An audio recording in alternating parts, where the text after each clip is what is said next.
What the heck happened to the world's biggest Bitcoin exchange in 2014? Let's mine deep.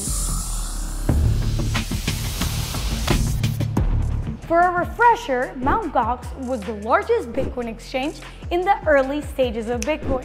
It launched in 2010 and at one point handled over 70% of all the Bitcoin in the world. Its glory days came crashing down when the exchange reportedly got hacked due to a bug in its software and lost 850,000 Bitcoin valued at $450 million. The CEO, Mark, was forced to step down and Mt. Gox went into bankruptcy. But let's not get ahead of ourselves. What actually happened? Let's go back. Remember these cards? Back in 2006, when trading cards were a commodity, Jed McCaleb, the developer who invented swarming techniques for P2P downloading eventually used in BitTorrent, and later the founder of Ripple and Stellar, built a magic tradable card game service for users to trade cards like stocks. Hence the domain name MountGox.com, short for Magic, the Gathering online exchange. Clever, right?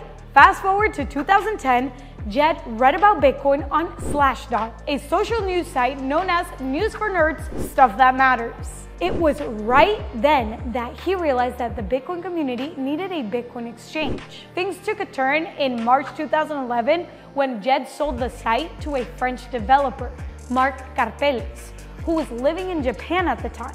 About 3 months later, 25,000 Bitcoin, about 400,000 USD at the time, or $1.2 billion now, went missing from 478 accounts. The robbing didn't stop there because Mt. Gox accounts continued to get their Bitcoin stolen. On June 19th, an unusual event caused the value of Bitcoin on Mt. Gox to plummet to just 1 cent. 1 cent.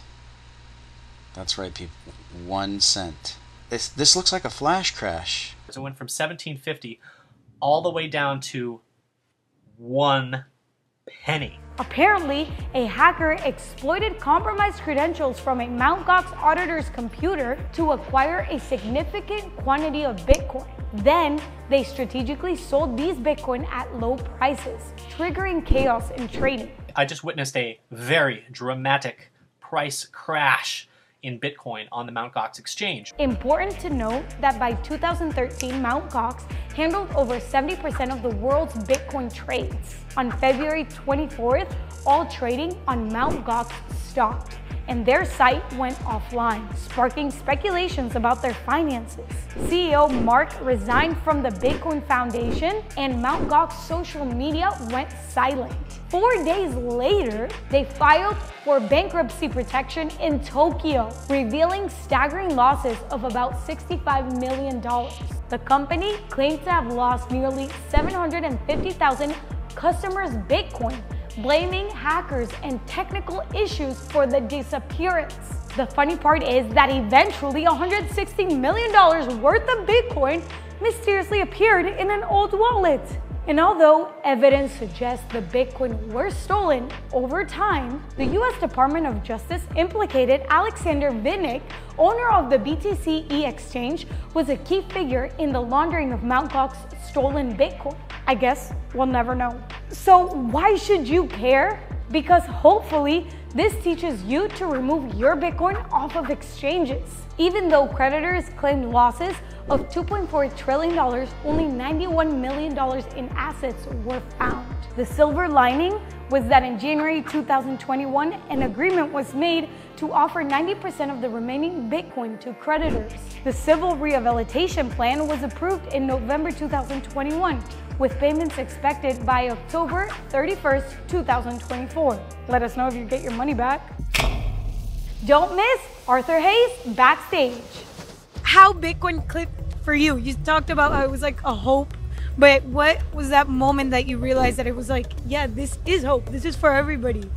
I mean, it's just like, I was reading a lot of history on financial stuff and humans, like Bitcoin is something new. We have the computer age generating a blockchain transactions validated by a network of consensus humans. So I think it's cool, and it's a cool experiment, and we'll see how it goes. And what would you advise newbies, you know, let's call them newbies, that want to get into Bitcoin and invest, but they're too scared, or they're reading everything that's out in the media that just trash talks Bitcoin?